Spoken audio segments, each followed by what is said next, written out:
I got kind of irritated reading the Wall Street Journal op-ed. It's, it was very unfair for Donald Trump to be targeted by Letitia James, and it's just as unfair, and we got to stop.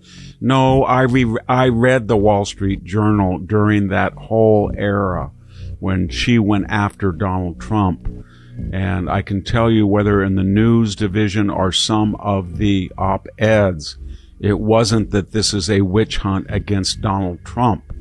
It was just as many articles suggesting he was sloppy or disingenuous, or he was on the edge of legality, and that's what the tone of the Wall Street Journal was. It's striking how Victor Davis Hanson turns the lens back on accountability itself. He's saying that justice loses meaning when it becomes selective, when those enforcing the law think they stand above it. His critique of lawfare isn't just about Trump or Letitia James. It's about the corrosion of trust in institutions when political retribution replaces equal justice.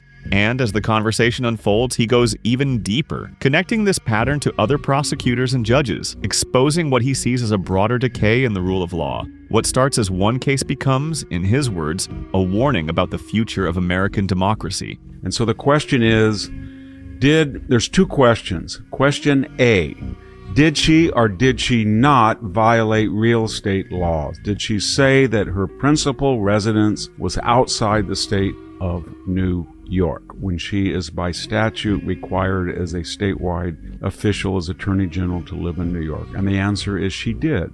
Did she also suggest, impugn, or state that this home was not a rental?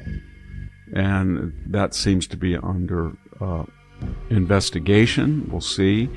And did she say that her husband was her father?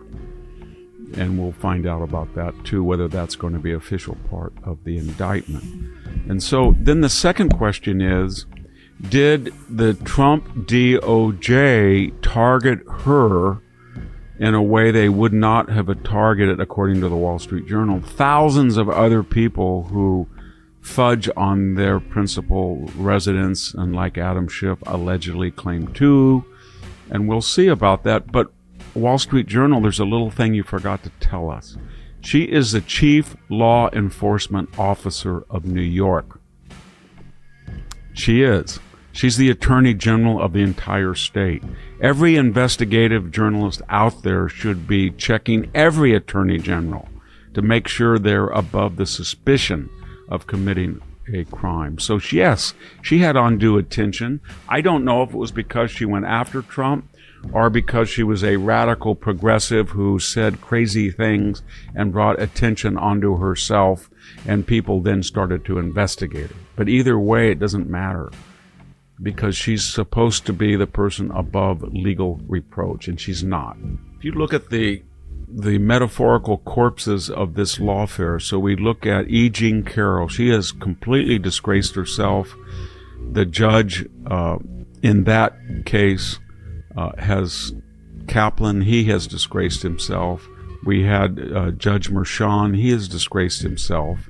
Alvin Bragg, everybody knows that was a bogus, complete bootstrapping of a federal non-violation. Everybody knows he's let criminals out. He doesn't care about the safety on the streets. You look at Jack Smith.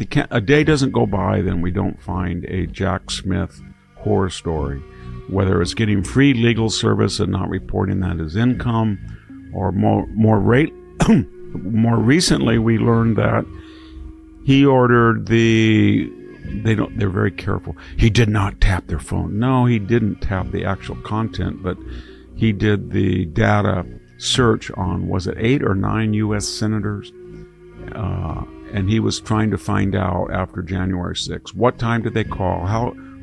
To whom was the call addressed? How long was it? Etc. And he had no business doing that. So he's under suspicion. Then we get to Fani Willis. She's already been cited by the court and forced to pay a fine. She's now in legal problem. Is there a pattern there, Wall Street Journal? I think there is. And so what are we supposed to say? Don't dare investigate Jack Smith. Would you ever investigate a other special prosecutor? Yeah, you would, because they're special prosecutors. Don't dare investigate Fani Willis. What are you supposed to do? Let this buffoon just with impunity spout off all his hatred and do all of these things, from hiring her boyfriend to paying things supposedly in cash to hide the fact that she was on a junket, or that she sent Nathan Wade to the White House counsel to coordinate these lawfare efforts. What are you supposed to do with Letitia James? So yeah, I think that it's going to have the opposite effect of the Wall Street Journal. They say we're in a spiral now to the bottom. Lawfare, lawfare, lawfare. Maybe, maybe not. Maybe we're trying to set this record and said, do not use lawfare. Because if you do, everybody, don't cast the first stone. Because if you cast the first stone, somebody's going to find out something, and don't do it if it's improper. But they seem to have broken the law. I don't know what Donald Trump did to break the law to initiate the lawfare against him.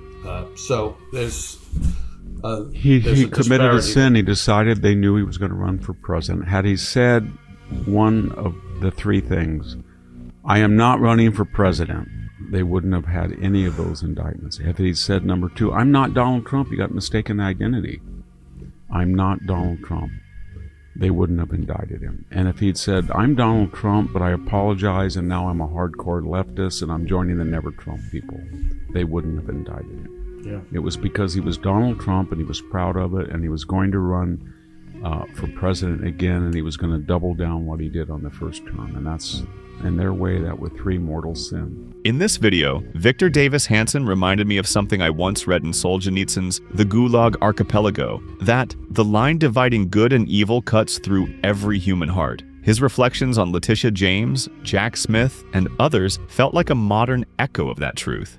Power always tempts people to believe they're on the right side of the law until they start bending it for their cause. What struck me most wasn't just his defense of Trump, but his warning that justice itself is becoming ideological. Listening to him, I couldn't help thinking that when prosecutors act like politicians and journalists act like activists, the system begins to rot quietly, not from corruption, but from moral certainty.